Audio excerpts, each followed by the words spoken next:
Alright, hi, I'm John, and I am kinda drunk, but we are going to make a screencast for making a blog in Ember. So this is very much like the screencast that's currently on the Ember.js guides, but it is super duper outdated. It's for Ember 1.0, we're on Ember like 1.9 or something, and Ember CLI is the way to go for new Ember applications, because that is going to be how life is going to be with Ember 2.0. So we're going to use Ember CLI, which you should install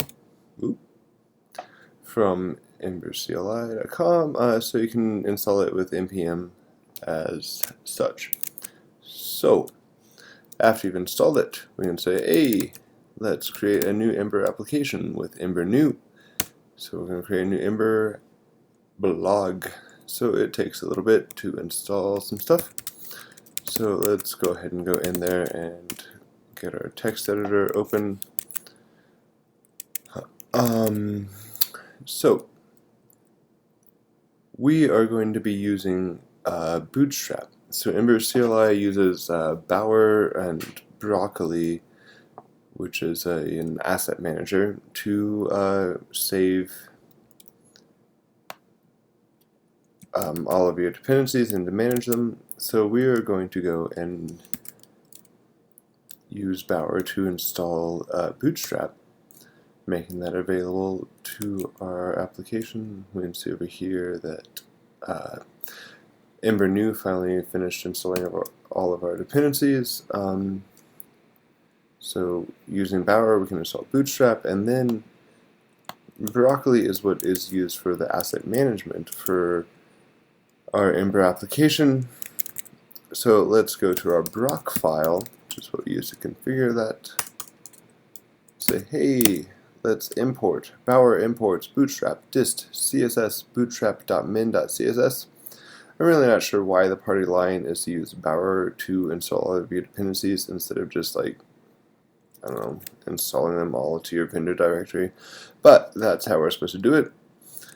So next we should go to our application handlebars template, and so we see it's generated with just a handy h2 that says welcome to ember.js. Guess we should show you what that looks like. So we start our Ember server, and Ember serve, it starts our application, it runs on port 4200 by default. There is our beautiful H2. If we inspect that, we can see, hey, that is H2. It's got an ID title, and it's lovely. So we don't really just care about having an application that says welcome to ember.js. So let us add a navigation bar. I'm going to go ahead and copy some stuff. Has all of Bootstrap's lovely markup. So, thanks Sublime, you really helped me out here. Okay, so going to give ourselves a brand of Ember blog, and the important parts here are, hey, we're going to have two navigation items, posts and about. So if we snap back over here, we see our lovely Bootstrap formatted navigation bar. That's nice. So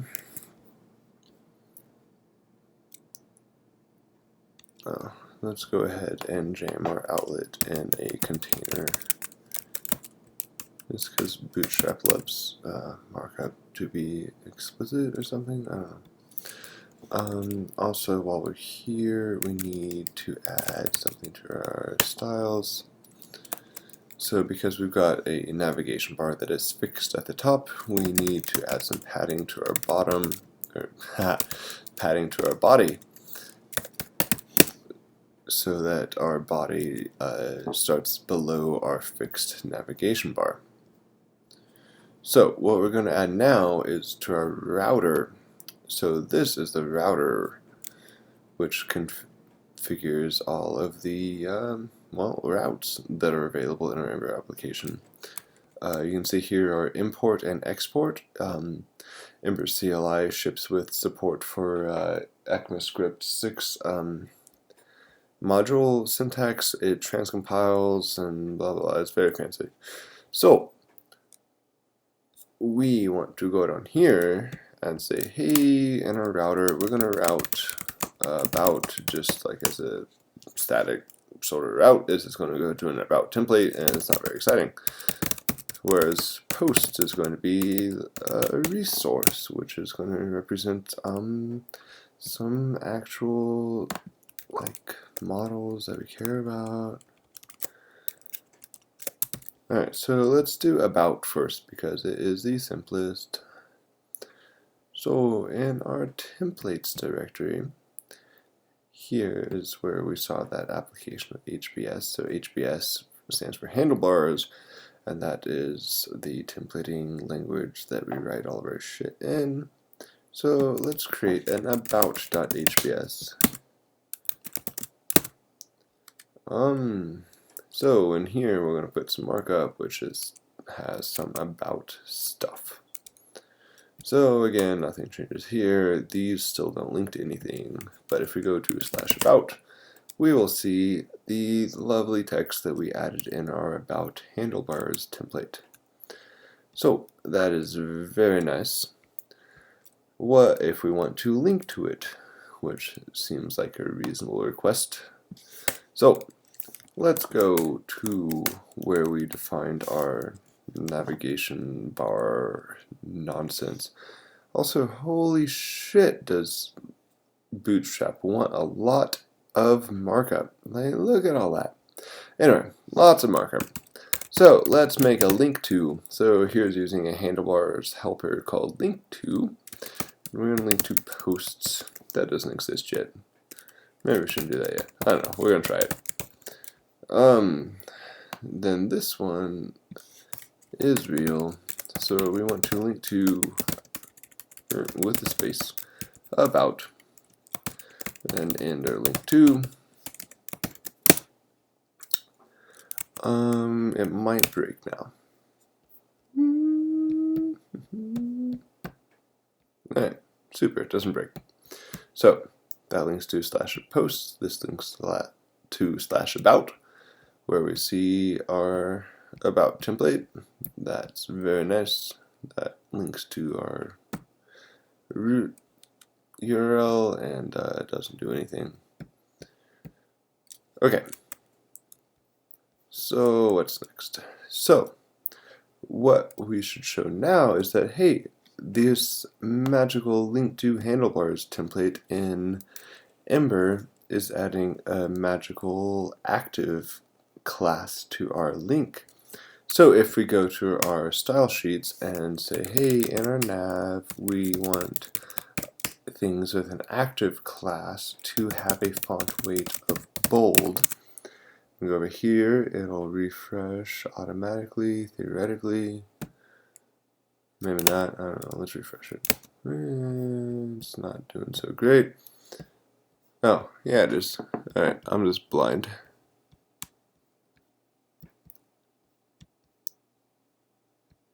Well, shit.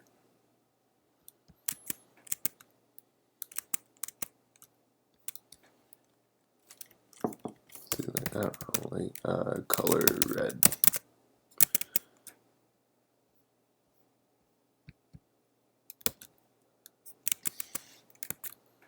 Alright, and now I'm really expecting those styles to be applied. Whoops, I'm not actually in Rails. Ember serve. Refresh. Alright, why isn't that doing what I think it should do?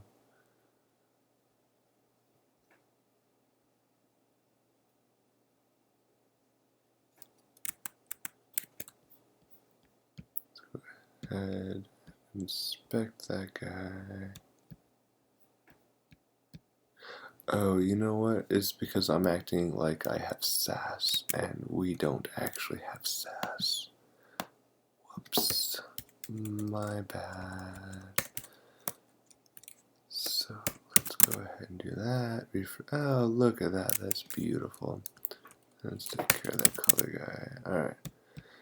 So now our active class gets that lovely font weight of bold. Alright. What are we doing next? So now you can see, hey, if we go here, we just don't see anything except for a navigation bar. It would be nice if we had some sort of like welcoming default home template. So Ember is going to look for that in our index.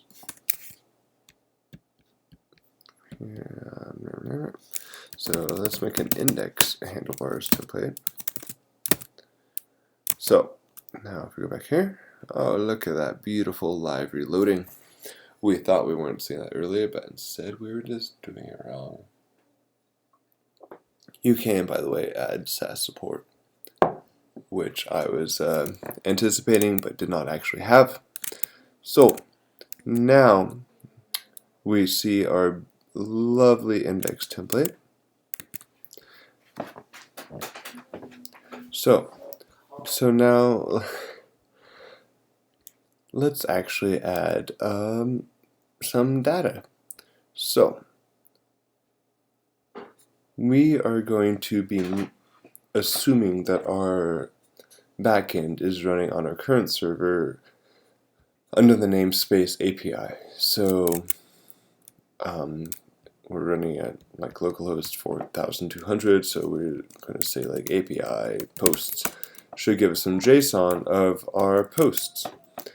So let us configure Ember Data, which Ember CLI uses, and it's how life is going to be, so get used to using Ember Data. So let's make a new folder called adapters. And so in adapters, you can configure per model adapters or an adapter that applies for your entire application. So going forward with the Ember Data and the JavaScript modules for ECMAScript 6 syntax, we import ds from Ember Data, and then we have to export, this case default, our REST adapter, and we are going to reopen that class and say, hey, your namespace is API. And that tells the REST adapter to look in, well, the namespace API for all of our datas. So let's create our model. We are going to create a post model. And in here, again, we're going to have to import ds from Ember Data, and then we define our attributes. So for our post model, as we start out, is this going to have a title, which is of type string. So here are the keys, the names of all of your attributes, and then you say ds.attr, and if you do not specify the type here, it will take whatever type you return from your database or from your backend. But you can specify there to coerce the return values into the type that you specify. So we're going to go ahead and just say that's a string just for the sake of being explicit, I guess. So let us now go and create a route.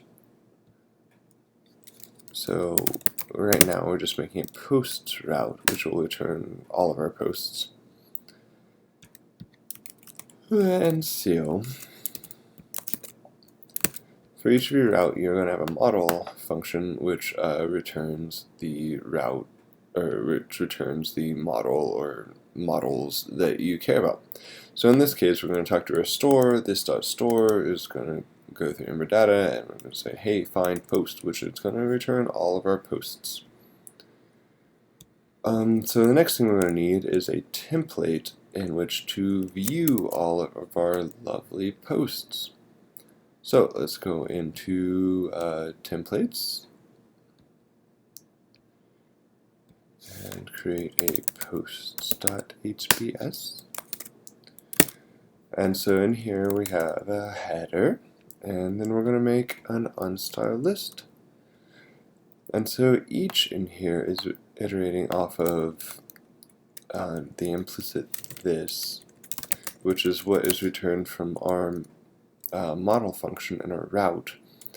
And then within here, all of these are implicitly off of this, so in here we're talking to each post that is returned from our this.store.find post. So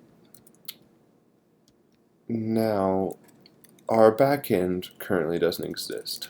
So Ember CLI provides us handy HTTP mock thing that we can generate. So if we say Ember generate HTTP mock posts, it is actually going to create an endpoint using Express.js, which is a Node framework. So that will create a top-level server folder with the mocks, and in here is where we can configure what our API looks like. So this is just a basic mock for a RESTful web service. So in here we're going to go down, we're going to go to where we get our list of posts, and let's add a couple posts in there. So I'm going to copy some data.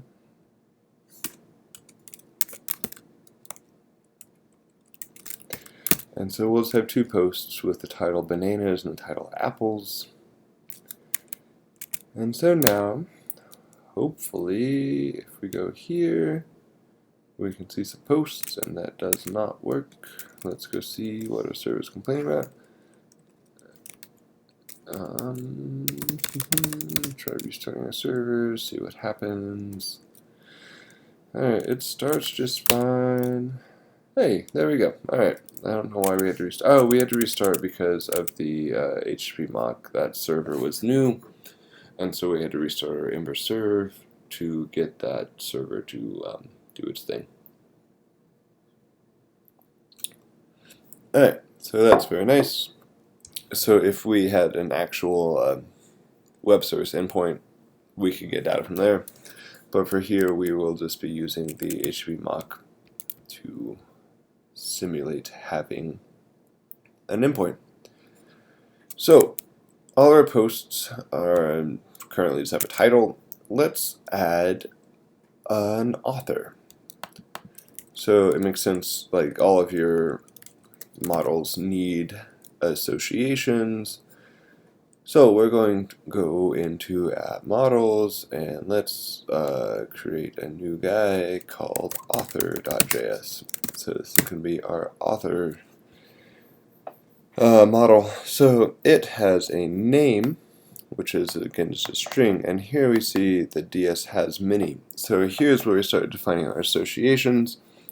So an author has many posts, and then to correspond to that, we need to go to our post and say, hey, you belong to an author. So now we've defined our associations there, and we will use this soon, but right now we're just going to go ahead and add a muted class to our style sheets that just makes it half opaque. So now we are going to go ahead and add to our templates for our list of posts. Say, hey, that's our title, and then whenever span that's muted, that includes our author. So the author is getting pulled off of the post as an association, and then we'll get that guy's name or lady's name. So to our server mock, let's go server mock. Oh my gosh, so many typings. Okay, so when we get our list, we get our posts as an array of objects. And so each one of these now needs to return the ID of the author. So these are both going to be by the same person with the ID of 1. And then down here we will say authors. And we're just going to have one author. I guess his name is George. And his posts are 1 and 2. So this way we get the association find in our JSON that's getting returned by our web service saying, hey, the ID of the author is 1, which corresponds to the author's ID here. And also we say, hey, this author has authored the posts with IDs 1 and 2, which correspond to the IDs here and here. Alright, so let's go see if that shows up, and it does. Glorious. We get our muted by George spans there. So now I think that we should be able to like click on one of those and see the details of that post, right? I mean, there's no point in just seeing all the titles of a post. That's pretty boring. So we're going to go back to our post.js, and since we'll be adding some new attributes here, we're going to make this easier to type. We're saying, hey, var adder ds.adder. So then we can just simplify that a little bit. And so this is also going to have a body, which is an adder type string. So then in our router, in addition to being able to see all of our posts, we're going to have a resource for a single post. And we're going to define that path to be /post/post ID. So you see this is prefixed with a colon. And so this is called a path segment, and this is going to be the dynamic part of the path. So that makes this magic and means that, hey, tells Ember, hey, go find a post with the post ID that is present in the path there.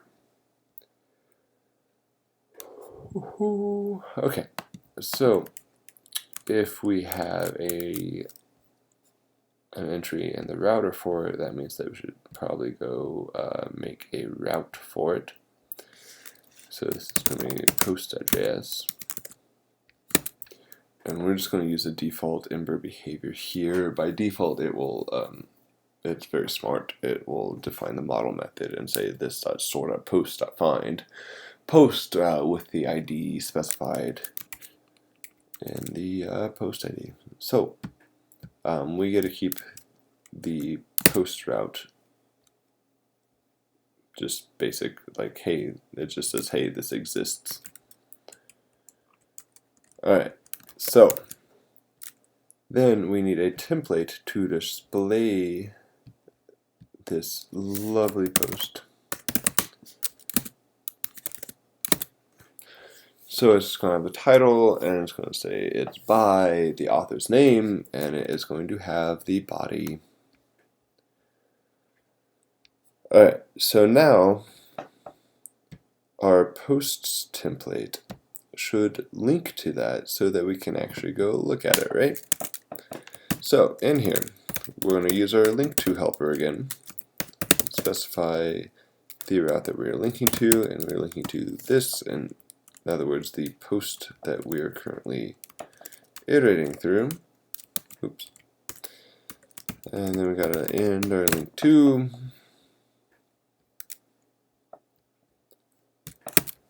And so, let's go look at our server mux. So right now, this guy has author still, but these posts don't have a body. And when we try to view a specific post, we just don't see anything. We're not sending anything back from our API. So right now I'm going to add a polyfill so that our array object knows how to respond to find. So this is just a handy thing that JavaScript should know about, so that we can call .find. There's a reference for that. So let's move our posts up to a variable that we define at the top.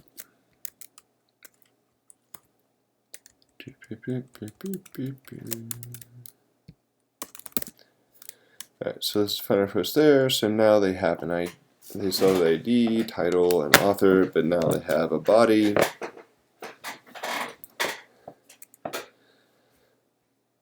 And so now in our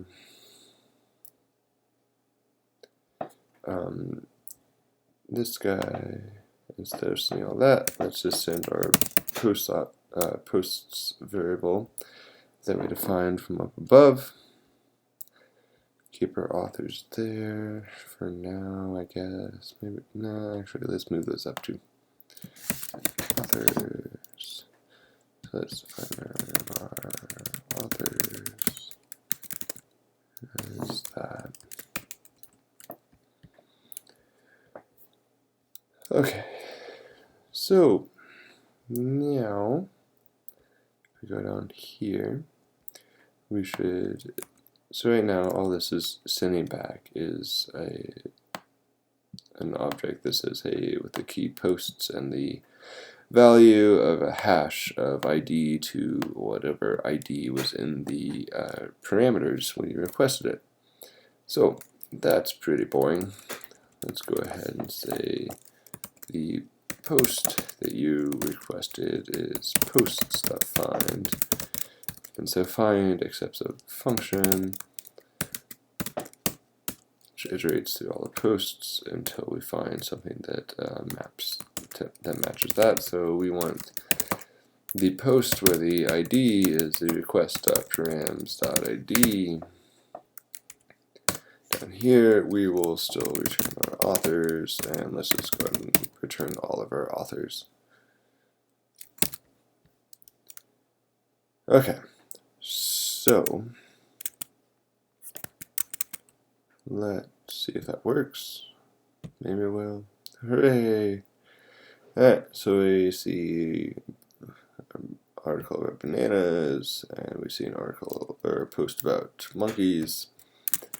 Very nice. So now it would be super cool if our list of posts here kept displaying while we showed the individual post, right? I mean, it's a bummer to have to go back to like the list of posts and then go into here, and we want to go and read our bananas instead of monkeys, and you know, that's a bummer. So let us go back to I have far too many things open. Let's close all those. Go back to our router. So we are going to actually nest this the individual posts under the posts resource. So that is going to look where we pass a function as the second argument to resource here. And it's pretty much going like that, but we already have the posts part of the resource there, so we're going to remove that and say post ID as the path. And then in our template posts, we're going to add an outlet. And so we're using Bootstrap here, so in order to add some beautiful columns, we're going to add some markup here. So hey, this guy gets call MD8, So this is just going to get Bootstrap to wrap our list of posts in one column next to what will soon be our individual post, which gets called MD8. This one is supposed to have like 4 or something. Yeah, let's make this 4. Oh, Jesus. Alright, 4. So this guy is going to be wider, and it gets an outlet. So the outlet is where our sub template is going to be displayed. So it is already refreshed for us because it is a beautiful piece of machinery. And we can switch back and forth between monkeys and bananas, monkeys, and we can refresh, and everything gets re-rendered just beautifully. We can go to about, we can go to posts, and so now we don't have anyone selected, but if we go to bananas, it's there, we can refresh, and it's still there, and it's glorious. So, now let's add an interface for editing the posts. So, now, obviously, this wouldn't be a thing that you would add without some sort of authorization, but we're going to pretend that we don't care about authorization because, hey, guess what? We're not going to persist any of your edits anyway. So we really don't care. So first thing we're going to do is add a post controller. So it is going to have an attribute called isEditing. It's going to default to false. We're going to have an action called edit and an action called done editing. So when the edit action